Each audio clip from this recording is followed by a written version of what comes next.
বিএনপির নির্বাচনে কমেছে মুরগি মাছ ডিমের দাম, বেড়েছে চাল চিনি আটার। বাজারে গরুর মাংসসহ কমেছে মুরগি মাছ ডিমের দাম। দীর্ঘ সময় পরে এ নিম্নমুখী প্রবণতায় কিছুটা স্বস্তি পাচ্ছে ক্রেতা। আজ বিশ্ব এইডস দিবস। আজ বিশ্ব এইডস দিবস। রোগটি ভাইরাসজনিত হলেও এখন পর্যন্ত এর বিরুদ্ধে কার্যকর কোনো ওষুধ অথবা কোনো টিকা আবিষ্কার হয়নি। আসসালামু আলাইকুম। খবর পড়ছি আমি মোহাম্মদ মহাসিন রুবেল। এতক্ষণ আপনারা সংবাদ শিরোনাম শুনলেন, এখন বিস্তারিত। বিএনপি থেকে বহিষ্কৃত শওকত মাহমুদ দ্বাদশ জাতীয় সংসদ নির্বাচনে কুমিল্লা ৫, বুড়িচং ব্রাহ্মণপাড়া আসনে স্বতন্ত্র প্রার্থী হিসেবে মনোনয়নপত্র জমা দিয়েছেন। বৃহস্পতিবার ২৯শে নভেম্বর বিকেলে কুমিল্লা জেলা প্রশাসকের কার্যালয়ে মনোনয়নপত্র জমা দেন তিনি। মনোনয়নপত্র জমা দিয়ে সাংবাদিকদের সঙ্গে কথা বলেন বিএনপির সাবেক ভাইস চেয়ারম্যান শওকত মাহমুদ। তিনি বলেন, ২০১৮ সালে বিএনপি যে পরিবেশে নির্বাচনে এসেছিল, এবার তার চেয়ে বেশি অনুকূল পরিবেশ আছে। বিএনপির উচিত ছিল আসার। শওকত মাহমুদ আরও বলেন, যাদেরকে গ্রেফতার করা হয়েছে তাদেরকে মুক্তি দিয়ে একটা নির্বাচনে অংশগ্রহণের জন্য একটা সুযোগ দেওয়া উচিত ছিল, এবং বিএনপিরও নির্বাচনে যাবার ক্ষেত্রে মানুষের মত প্রকাশের স্বাধীনতাকে দেওয়া উচিত ছিল। একই সঙ্গে এত সারা বিশ্ব যে নির্বাচনের দিকে তাকিয়ে আছে, সেই নির্বাচনের অংশগ্রহণের ক্ষেত্রে বিএনপির আরও এত জরুরিভাবে নিয়েছে যে মানবাধিকার সহ সকল গুরুত্বপূর্ণ বিষয়ে তারা স্যাংশন দিচ্ছে, দিশানীতি দিচ্ছে এবং নির্বাচনকে নিরপেক্ষ করার জন্য তারা কাজ করছে। সেই জায়গায় বাংলাদেশের অতীতের কোনো নির্বাচনকে নিয়ে বিদেশিরা এত আগ্রহী ছিল না। তাদের উদ্বেগের কারণেই আমি মনে করি এই নির্বাচনে একটা প্রতিফলন হবে এবং সেটার সুযোগ নেওয়া উচিত। এই নির্বাচন সুষ্ঠু হবে বলে আমি সর্বোচ্চ আশাবাদী। তিনি বলেন, সরকার যেভাবে দমনপীড়ন করছে এটা কোনোভাবেই গ্রহণযোগ্য নয়। এভাবে বাংলাদেশের মেজর একটা বিরোধী দলকে আন্ডারগ্রাউন্ডে পাঠিয়ে দিয়ে নির্বাচন করতে পারে না, এটা তো সত্য কথা। আমি এটাকে কোনোভাবেই সমর্থন করি না। আমি মনে করি যাদেরকে গ্রেপ্তার করা হয়েছে তাদেরকে মুক্তি দিয়ে নির্বাচনে অংশগ্রহণের একটা সুযোগ দেওয়া উচিত ছিল। বিএনপিরও নির্বাচনে যাওয়ার ক্ষেত্রে মানুষের মত প্রকাশের স্বাধীনতাকে চাওয়া উচিত ছিল। সারা বিশ্ব যে নির্বাচনের দিকে তাকিয়ে আছে, সে নির্বাচনে যাওয়ার ক্ষেত্রে বিএনপির প্রজ্ঞাবান নীতি দরক আরও ছিল। শওকত মাহমুদ বলেন, আমি কুমিল্লা ৫ আসন থেকে স্বতন্ত্র প্রার্থী হিসেবে মনোনয়নপত্র দাখিল করতে পেরে আনন্দিত বোধ করছি। স্বতন্ত্র প্রার্থী হিসেবে বর্তমান সরকারের অনাচার, অবিচারের বিরুদ্ধে দেশব্যাপী যে আন্দোলন চলছে, সেই আন্দোলনের সঙ্গে আমি সহমত এবং বিরোধী দলের ক্ষেত্রে কথা বলার জন্যই আমি স্বতন্ত্র হিসেবে সংসদে যেতে চাই। প্রসঙ্গত, চলতি বছরের ২৩শে মার্চ বিএনপির ভাইস চেয়ারম্যান শওকত মাহমুদকে দলটির সব পদ থেকে বহিষ্কার করা হয়। ওই দিন এক সংবাদ বিজ্ঞপ্তিতে বিএনপি জানায়, দলীয় শৃঙ্খলা পরিপন্থী কাজে জড়িত থাকা সুনির্দিষ্ট অভিযোগে দলের নেতৃত্ব তাকে বহিষ্কারের এ সিদ্ধান্ত নেওয়া হয়েছে। বিএনপির ভাইস চেয়ারম্যান ও প্রাথমিক সদস্যপদসহ সব পর্যায়ের পদ থেকে বহিষ্কার করা হয় শওকত মাহমুদকে। আওয়ামী লীগের সাধারণ সম্পাদক ওবায়দুল কাদের বলেছেন, নির্বাচনী ট্রেন চলছে। যত বাধাই আসুক, গন্তব্যে না পৌঁছা পর্যন্ত এ ট্রেন কোথাও থামবে না। ট্রেন চলছে, এই ট্রেন কারো বাধা, কারো কথায় আর কোথাও থামবে না। পৃথিবীর বহু দেশেই নির্বাচন,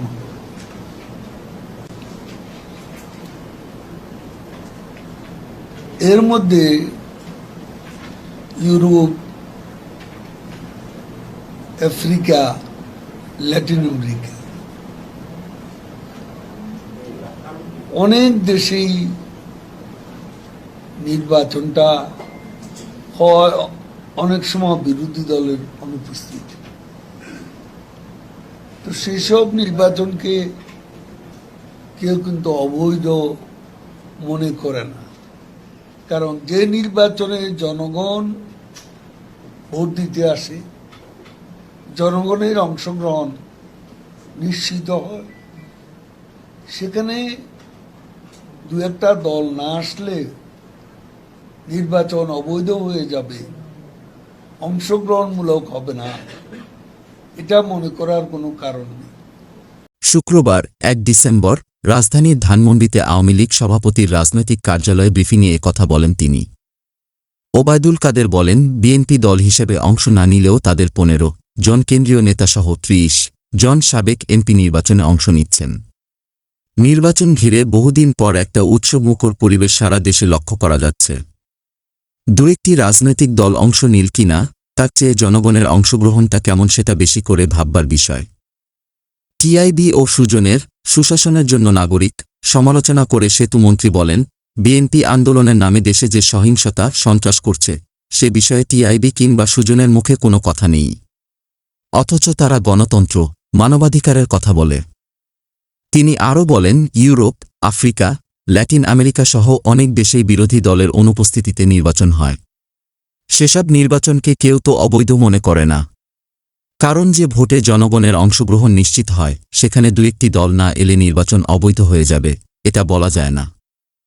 আওয়ামী লীগের স্বতন্ত্র প্রার্থীদের বিষয়ে দলের সাধারণ সম্পাদক বলেন, ঢালাওভাবে সবাই স্বতন্ত্র নির্বাচন করবে বিষয়টা এমন নয়।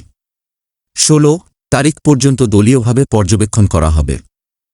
ইউরোপীয় ইউনিয়নের জিএসপি সুবিধা নিয়ে ওবায়দুল কাদের বলেন, সম্পর্কের মাঝে টানাপড়েন বন্ধুত্বেরই অংশ। আমাদের তাদের দরকার, আবার তাদের আমাদেরও দরকার।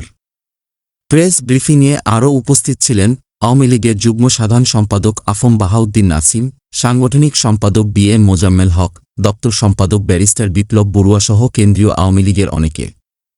সদ্য সমাপ্ত নভেম্বর মাসে কারা হেফাজতে ১১ জনের মৃত্যু হয়েছে। এছাড়া রাজনৈতিক সহিংসতার ৩৫টি ঘটনায় ২,৬৬৩ জনকে আটক করেছে আইনশৃঙ্খলা বাহিনী। দেশের ১২টি জাতীয় দৈনিকে প্রকাশিত সংবাদের ভিত্তিতে তৈরি করা এক প্রতিবেদনে মানবাধিকার সংস্কৃতি ফাউন্ডেশন এমএসএফ এ তথ্য জানিয়েছে। প্রতিবেদনে সংগঠনটি বলছে, নভেম্বরে আইনশৃঙ্খলা বাহিনীর ধাওয়া খেয়ে একজন নিহত ও একজন আহত হয়েছেন। পোশাক কারখানায় অসন্তোষের ঘটনায় ৪ জন নিহত হয়েছেন। ৪১টি মামলায় ১৬,৫০০ জনকে আসামি করা হয়েছে। এ মাসে বিভিন্ন রাজনৈতিক দলের কর্মসূচিকে কেন্দ্র করে ১১৫টি মামলা হয়েছে। গ্রেফতার করা হয়েছে ২,৬৬৩ জনকে। এ মাসে দেশের বিভিন্ন স্থান থেকে ২৬টি অজ্ঞাতনামা লাশ উদ্ধার করা হয়েছে। এসব লাশের বেশিরভাগই ডোবা, খাল, নদীতে ভাসমান বস্তাবন্দি, মহাসড়কের পাশে, ব্রিজ ও রেললাইনের নিচ থেকে উদ্ধার করা হয়েছে। নভেম্বর মাসে রাজনৈতিক সহিংসতায় মারা গেছেন ৪ জন, আহত হয়েছেন ২৬০ জন। এ সময়ে ৩০৬টি নারী ও শিশু নির্যাতনের ঘটনা ঘটেছে, যার মধ্যে ধর্ষণের ঘটনা ৪৩টি, সংঘবদ্ধ ধর্ষণ ৮টি। এ মাসে ৮২ জন নারী ও শিশু হত্যাকাণ্ডের শিকার হয়েছেন। ৬৯ জন নারী আত্মহত্যা করেছেন। নভেম্বর মাসে ১৩টি গণপিটুনির ঘটনায় ৮ জন নিহত ও ১০ জন আহত হয়েছে। প্রতিবেদনে সংস্থাটি জানায়, এ সময়ে অত্যন্ত উদ্বেগ আতঙ্কের বিষয় ছিল হেলমেট ও মুখোশ পরে গুপ্ত হামলা ও হত্যার মতো ঘটনা। বিএনপির vice chairman barrister Shahjahan Omar Jhalakathi ১ আসনে নৌকা প্রতীকে মনোনয়ন জমা দিয়েছেন। মনোনয়নপত্র জমাদানের শেষ দিন বৃহস্পতিবার ঝালকাঠি ১ আসনে বিএনপির ভাইস চেয়ারম্যান নিজেই বলেছেন, জিয়ার রাজনীতি থেকে বঙ্গবন্ধু রাজনীতি নিজেকে তিনি সম্মানিত বোধ করছেন। কারো তো স্বাধীনতা আছে। এখন বিএনপির নেতা, তা যদি আওয়ামী লীগ করতে ভালো লাগে তার সেই স্বাধীনতা আছে, আমরা বাধা দেব কেন? আর সে একজন বীর মুক্তিযোদ্ধা, হয়তো আগে ভুল করে থাকতে পারে, নিজেই স্বীকার করছে। আমরা ঢালাওভাবে সবাই ইলেকশন করবে বিষয়টা এমন না। সেটা আমরা দলীয় শৃঙ্খলার সাথে সঙ্গতি রেখে ১৭ তারিখের মধ্যে আমরা বিষয়টা নতুন করে দেখব এবং অ্যাডজাস্টমেন্ট, কোথাও অ্যাকোমোডেশন, এইসব ব্যাপারে আমরা দলীয়ভাবে সচেষ্ট। আওয়ামী লীগের প্রার্থী হিসেবে অনলাইনে মনোনয়নপত্র জমা দেন তিনি। বিষয়টি নিশ্চিত করেছেন ঝালকাঠি ১ আসনের সহকারী রিটার্নিং কর্মকর্তা ইউএনও অনুজা মণ্ডল। বৃহস্পতিবার সন্ধ্যায় রাজধানীর পান্থপথের নিজ কার্যালয়ে এক সংবাদ সম্মেলনে নৌকা প্রতীকে নির্বাচনের ঘোষণা দেন বিএনপির এই সিনিয়র নেতা।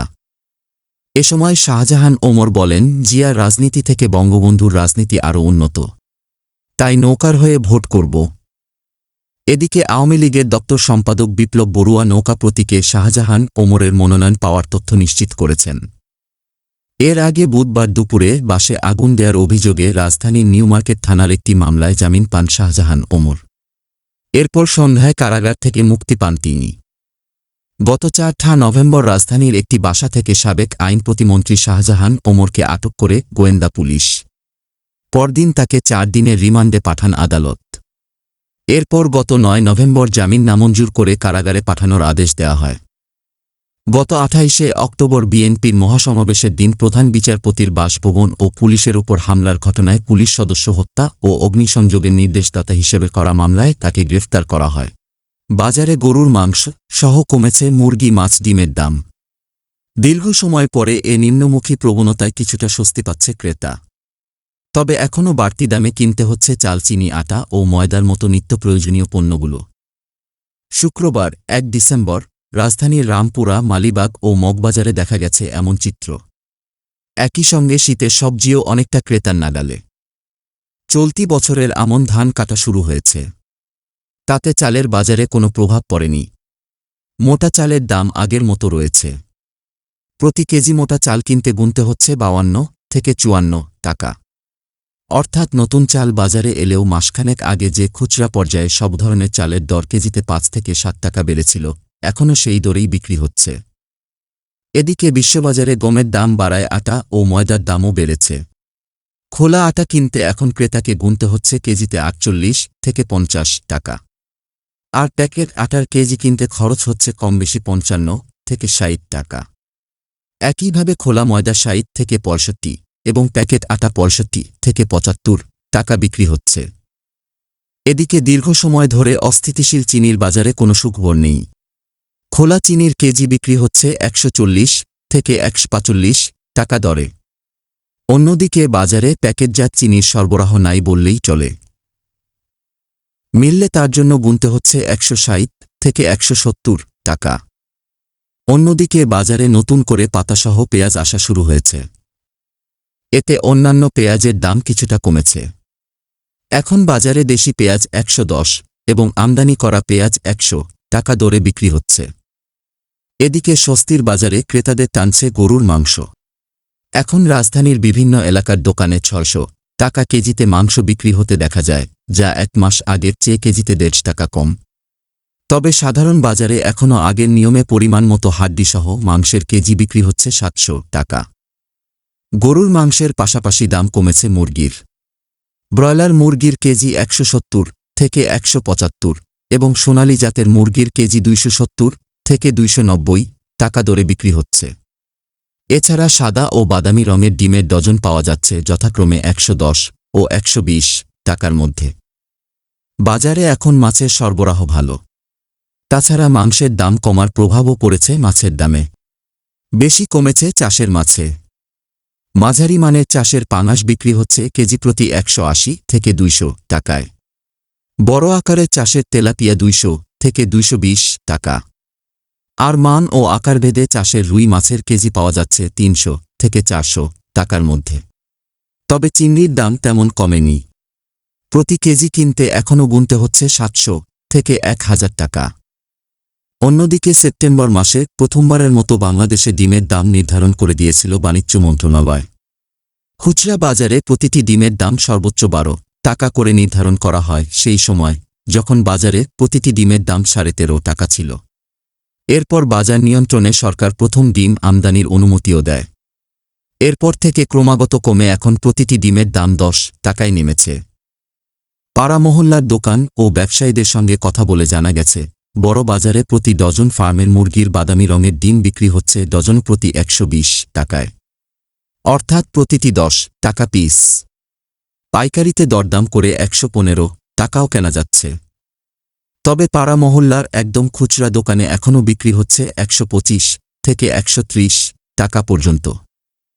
এদিকে ট্রেডিং কর্পোরেশন অব বাংলাদেশের তথ্য বলছে, গত এক মাসে বাজারে ডিমের দাম 21% কমেছে।